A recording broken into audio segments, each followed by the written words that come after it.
போயிடுமோ? அந்த வாக்கு தத்தங்களையும் ஆண்டவருடைய வார்த்தையை நம்பி சில வாய்களை நீங்க விட்டுருக்கலாம். அதை நிச்சயமாய் கர்த்தர் நிறைவேற்ற போகிறார். நீங்க ஏன்னா மனுஷர்களை நம்பியோ, நீங்க சேர்த்து வச்சுட்டு இருக்கிறத நம்பியோ, இல்ல இங்க வரும் அவங்க கொடுப்பாங்கன்ற நம்பி எல்லாம் நீங்க இதை செய்யல.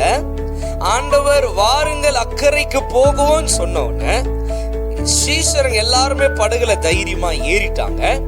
ஆனா நடுவுல படகு உடையிற அளவுக்கு முழுகிற அளவுக்கு ஆன உடனே இவர் என்னடா தூங்கி நிற்கிற, நாங்கள் மடிந்து போகிறது உங்களுக்கு தெரியலையா, தூங்கி நிற்கிறீங்க அப்படின்னு அவரை எழுப்புறாங்க. பாருங்க, உங்களுக்கு ஒண்ணு தெரியணும், உங்க படகுல உங்க ஜேர்னில நீங்க மாத்திரம் இல்ல, உங்க படகுல தேவனும் இருக்கிறார். உங்களை கரை சேர்க்க அவர் இருக்கிறார். இன்னைக்கு நீங்க அவசரத்துல கடன்கள் எல்லாம் வாங்கி நிறைய பிரச்சனைக்குள்ள நீங்க போயிருக்கலாம். ஆனாலும் சொல்றேன், சீசருங்க உடனே போய் இயேசுவை எழுப்பி இருக்க மாட்டாங்க. ரொம்ப சரி தூங்கிட்ட விடுறா, டயர்ல தூங்குறாருன்ட்டு ஏதாவது பண்ணி பண்ணுங்க. ஆனா ஒண்ணு நடந்திருக்காது.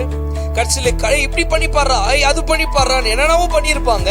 ஆகல டென்ஷன் ஆயிட்டு இயேசுவை நாங்க மடிந்து போகிறது, நாங்க அழியிறது, நாங்க மற்றவங்கிட்ட பேச்சு வாங்குறது உங்களுக்கு சந்தோஷமான்ற மாதிரி கேக்குறாங்க.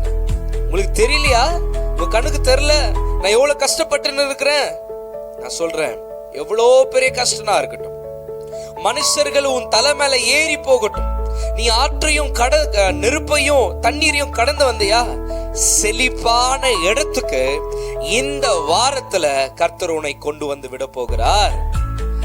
அதுதான் சங்கீதக்காரன் எழுதுறான், மனுஷர்கள் என்ன என் மேல ஏறி போன பண்ணீங்க, ஆற்றையும் நெருப்பையும் நான் கடந்து வந்தேன், செழிப்பான இடத்துல என்னை கொண்டு வந்து விட்டு இருக்கிறீங்க.